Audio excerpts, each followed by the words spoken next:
Hey everyone, welcome back. So in this video, we shall see how to calculate the mean function of a time series process.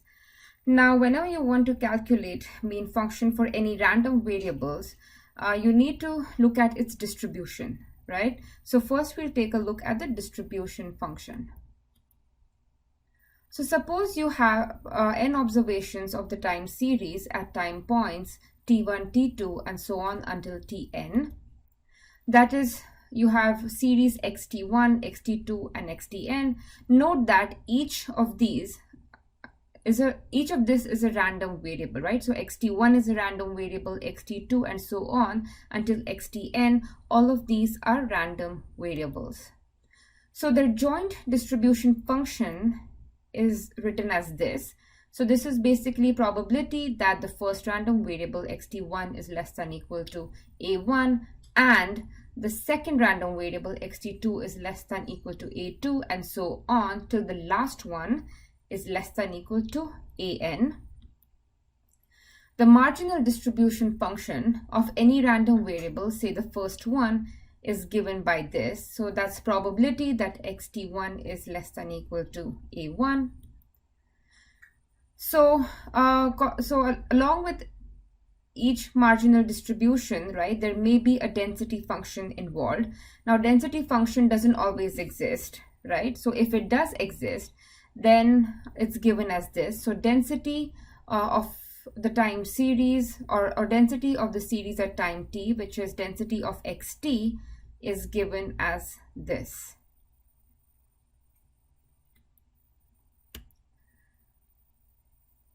So the marginal density at time t is denoted by ft. So that is the density of the random variable xt. So the mean of this is denoted by mu xt. So this x denotes that we are looking at x time series and t denotes the time point. So this is basically expectation of x of t. Mean is defined only if it exists, so it need not always exist. So whenever there is no confusion about what time series we are referring to, we will drop this x from the subscript just for easy representation. So let's see how to compute mean of a moving average. So this is moving average of order p, right? Remember, this is a model of a moving average process. Wt is the white noise. So expectation of xt or mu of xt is given by this. So remember that you can take the expectations inside. Expectation of white noise is 0, and therefore we get that mu of xt is 0, or mean of this moving average process of order p is 0. Let's see how to calculate mean function of a random walk with a drift.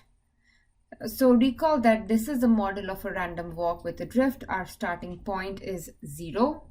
So x0 is 0. So again, mu of xt is expectation of xt. And so expectation, and inside the brackets I plug in the model for xt. So I can take the expectation inside the brackets, right? So this is just a constant. So expectation of delta is delta plus expectation of xt minus 1. Remember that expectation of white noise is 0. So now the question is, what is expected value of xt minus 1, right? So again, we can plug in the model. So we can plug in xt minus 1 is delta plus xt minus 2 now plus wt minus 1, right?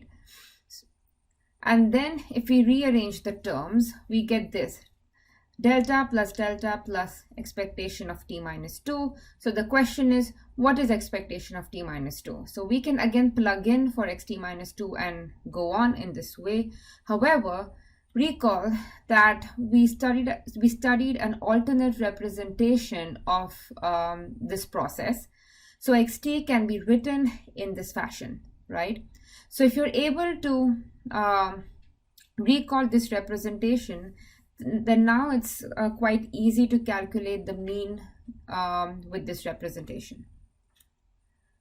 So now expectation of xt is just expectation of delta t plus expectation of this term. Remember, expectation of white noise is 0, so we are left with delta t. So the mean function of random walk with a drift is just delta t. So mean function of a random walk, right? Mean of a random walk is just 0, right? Because for a random walk, delta is 0.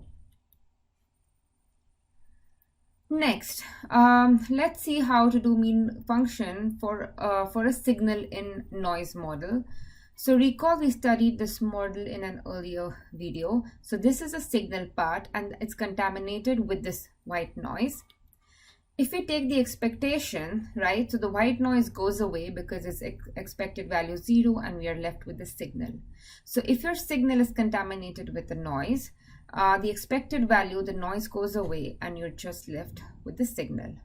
So the mean function is the cosine wave in this case.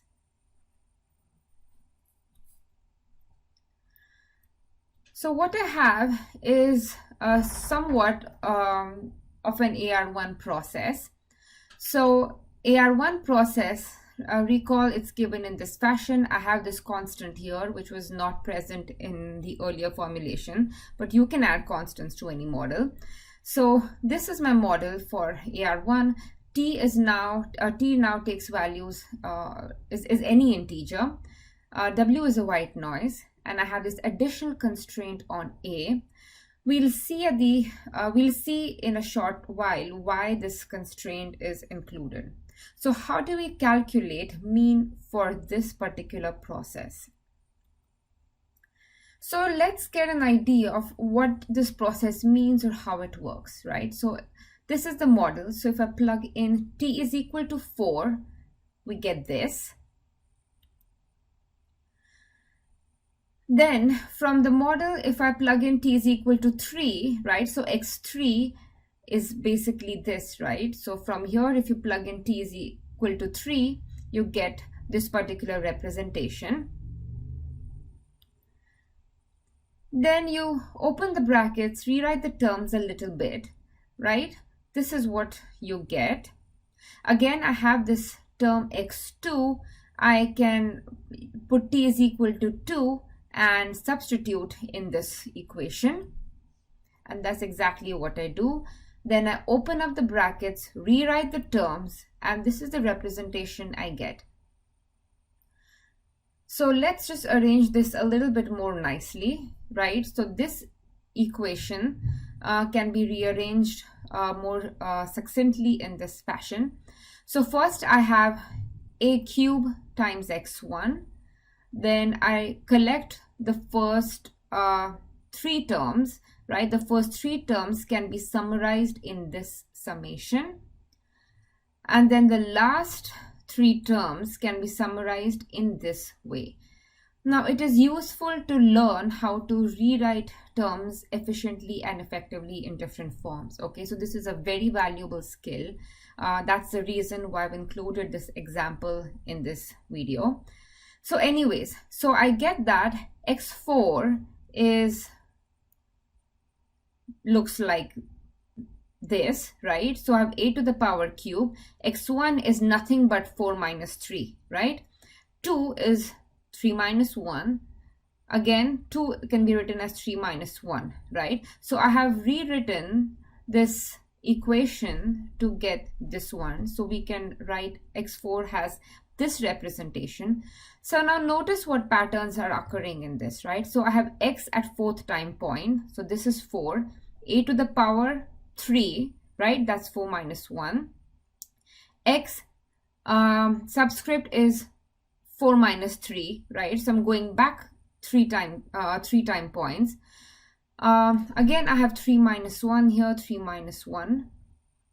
So what I'm trying to say is, if for any time point xt, you go back n steps. So for x4, we went back 3 steps. For xt, if you go back n steps, right, what you will get is a to the power n, right? So here we went back 3 steps. So a to the power 3, you go back n steps, a to the power n.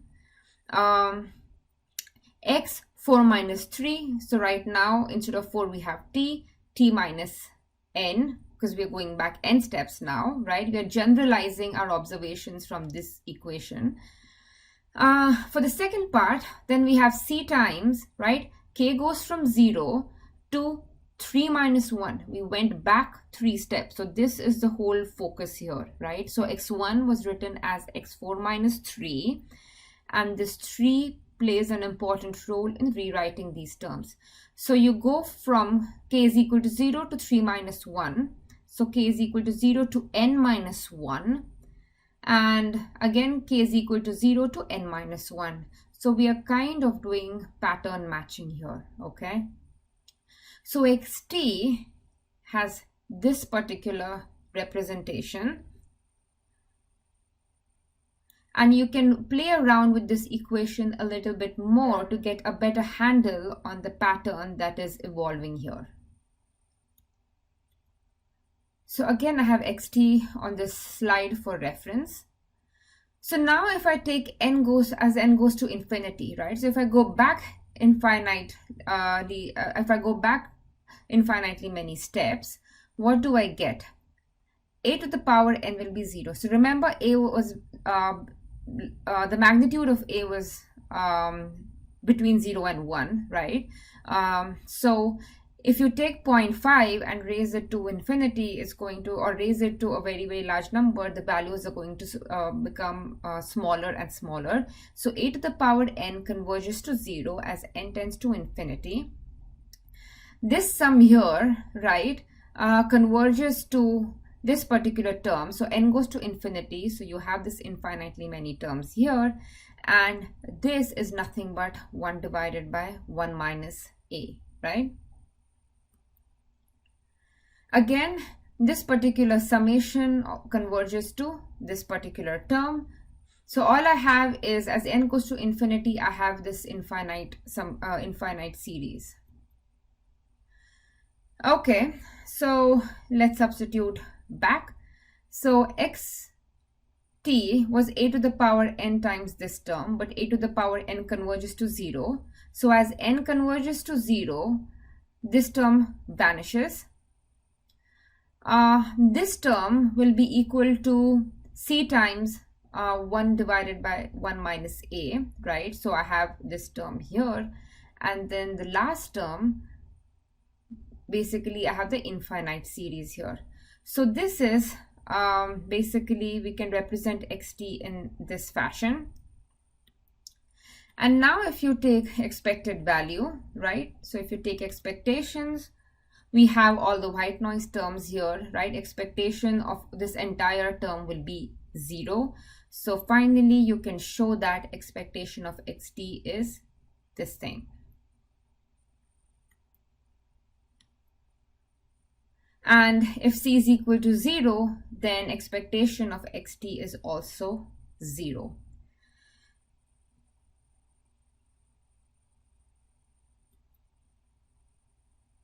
So here's a practice problem for you. So this is your time series model.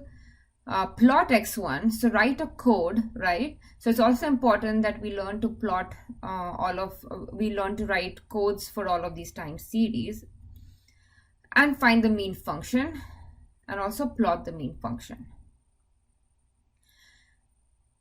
So, so we looked at mean function, how to do mean calculations a little bit in this video. So after mean comes the covariance, and so we'll see how to calculate the autocovariance function, which is related to the covariance of the process, in the next video. That's all for this one. Bye.